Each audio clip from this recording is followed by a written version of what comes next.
അത് ഓരോ ആൾക്കാരുടെ വ്യക്തിപരമായിട്ടുള്ള കാര്യമായിട്ടാണ് ഞാൻ ഫീൽ ചെയ്തത്. കാരണം ഇപ്പൊ അച്ഛൻ വെറുതെ കിടന്നിങ്ങനെ തള്ളി പറഞ്ഞിട്ട് കാര്യമില്ലല്ലോ. ഞാൻ സിനിമയിൽ അത് കാണിച്ചാൽ മാത്രമേ ആൾക്കാരത് അക്സെപ്റ്റ് ചെയ്യുള്ളൂ. ചിലപ്പോ അതായിരിക്കാം. പിന്നെ അല്ലെങ്കിലും അച്ഛൻ പണ്ട് പറഞ്ഞിട്ടുള്ള നീയായിട്ട് തന്നെ പണിയെടുത്ത് നീയായിട്ട് തന്നെ ഒരു സ്ഥാനം മേടിക്കണമെന്നല്ല. അല്ലാണ്ട് ഞാൻ നിന്നെ കൊണ്ട് ഇട്ടിട്ട് അവിടെ കൊണ്ട് നീ അവര് ഉദ്ദേശം പോലെ ഞാൻ ചെയ്യാൻ പറ്റില്ലെങ്കിൽ അത് അച്ഛനെ നീത്തപ്പേര്. പിന്നെ എനിക്കൊരു വാശിയുള്ളത് അച്ഛനറിയാം. സിനിമയില് അച്ഛന്റെ സഹായം ഇല്ലാതെ കയറണം എന്നുള്ളൊരു വാശിയുണ്ടായിരുന്നു. പക്ഷെ എന്നാലും എവിടെയെങ്കിലൊക്കെ ആയിട്ടൊരു താങ്ങായിട്ട് അച്ഛനുണ്ടാവും. നമ്മൾ കാണാത്ത അല്ലെങ്കിൽ അറിഞ്ഞിട്ടുണ്ടാവില്ല. I don't think Arjun needs any push from anywhere. See, you can, your parents, your father or mother, whoever can be in the industry, and they can only get you one film. They cannot get the second film unless you are talented. And today Arjun has proved. Arjun ഇന്ന് മറുപടി പറയുമ്പോൾ ഭയങ്കരമായിട്ട് ശ്രദ്ധിക്കണം. കാരണം നാളെ ഹരിശ്രേഷ്ഠൻ ചേട്ടൻ ഞങ്ങളുടെ അടുത്ത് വരുന്നുണ്ട്. അപ്പൊ നമ്മൾക്ക് എല്ലാം ഡബിൾ ചെക്ക് ചെയ്യാനുള്ളതാണ്. ഇന്ന് കുറച്ച് കാര്യങ്ങളൊക്കെ ചോദിച്ചിട്ട് വേണം എന്നിട്ട് എല്ലാം ഡബിൾ ചെക്ക്. അതെ, പക്ഷെ ചോദിച്ച സംശയങ്ങളൊക്കെ കറക്റ്റ് ചെയ്തിട്ട് പോകണം കേട്ടോ. നിങ്ങളല്ലേ ചോദ്യം ചോദിച്ചോണ്ടിരുന്നത്? ഞാൻ മറന്നുപോയി. ആ രണ്ടാമത്തെ ചോദ്യം എവിടെയായിരുന്നു? ഈ സിനിമയ്ക്ക് ഒറ്റ തന്നെ പേരിടാനായിട്ടുള്ള കാരണം എന്താ വെച്ചാൽ സിനിമയും ആ പേരും തമ്മിലുള്ള ബന്ധം?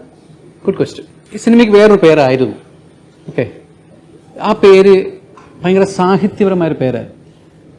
അപ്പൊ ആ പേര് ഒരു പക്ഷേ പുറത്ത് ഇങ്ങനെ പറഞ്ഞാല് പുതിയ influencers like you guys and your followers, I don't they would identify with that. അപ്പൊ ഇത് പേര് മാറ്റണം എന്ന് ഞാൻ, ഇതൊരു യൂത്ത്ഫുൾ ആയ പേരല്ല, മാറ്റണം ഞാനിങ്ങനെ ചിന്തിച്ചു തുടങ്ങിയപ്പോൾ ഈ സിനിമ പറയുന്ന കാതലായ ഒരു കഥയുണ്ട്. ഒരാളുടെ കമ്മിങ് ഓഫ് ഏജ് സ്റ്റോറിയാണ്. അയാൾ ഒന്നും ഇല്ലായ്മയിൽ നിന്നും ഭയങ്കര സക്സസ്ഫുൾ ആയ ഒരാളാണ്.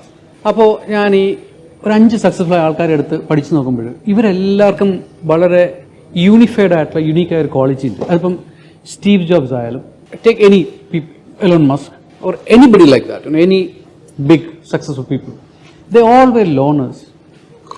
ദേ all had one aim. They like ഒറ്റയന്മാരായിരുന്നു അവരെല്ലാവരും. അതുകൊണ്ടാണ് ഈ സിനിമയ്ക്ക് ഞാൻ ഒറ്റ എന്ന് പേര്. ആദ്യമായിട്ടാ വിചാരിച്ച പേര് ഏതാന്ന് ഓർമ്മയുണ്ടോ? ആദ്യ സിനിമയ്ക്ക് സാധാരണ ഞാൻ ചോദിക്കുന്ന സന്തോഷം. ആ പേര് ഞാൻ എന്റെ സിനിമയിൽ ഒരു പാട്ടിന് ഇട്ടിട്ടുണ്ട്. ആ പാട്ടിന്റെ പേരാണത്. അപ്പൊ നമുക്ക് കുറച്ച് ചോദ്യങ്ങൾ അർജുനോട് ചോദിക്കണ്ടേ? അപ്പൊ നമുക്ക് ചോദിക്കാം. ഈ ചില സിനിമ കാണുമ്പോൾ നിങ്ങൾക്ക് തോന്നിയിട്ടുണ്ടോ അർജുൻ ഒരു ഭയങ്കര കലിപ്പനാണെന്ന്? തോന്നിയിട്ടുണ്ടോ? ഇല്ലല്ലേ? എനിക്ക് ചിലപ്പോ തോന്നിയിട്ടുണ്ട്. ചിലപ്പോ തോന്നുന്നു അർജുൻ ഒരു ഭയങ്കര പാവമാണെന്ന്, ചിലപ്പോ തോന്നുന്നു ഭയങ്കര ലോലനാണെന്ന്. സത്യത്തിലുള്ള അർജുൻ അശോകൻ എങ്ങനെയാണ്? അതിപ്പോ എങ്ങനെ പറയാ, എങ്ങനെയായിരിക്കും? അത് കൂടുതൽ എന്നെ അറിയുന്ന ആൾക്കാർക്ക് എന്നെ മനസ്സിലാവുള്ളൂ. അപ്പൊ ഞാൻ എന്നെ പറ്റി തന്നെ പറയാന്ന് പറഞ്ഞാൽ എനിക്കത് എന്നാലും നമ്മൾ സ്വയം നമ്മളെ വിലയിരുത്തില്ലേ? അപ്പൊ അതിനകത്ത് നമുക്ക് എന്താ, നമ്മുടെ സത്യത്തിൽ കൂടുതൽ എന്തായിരിക്കും?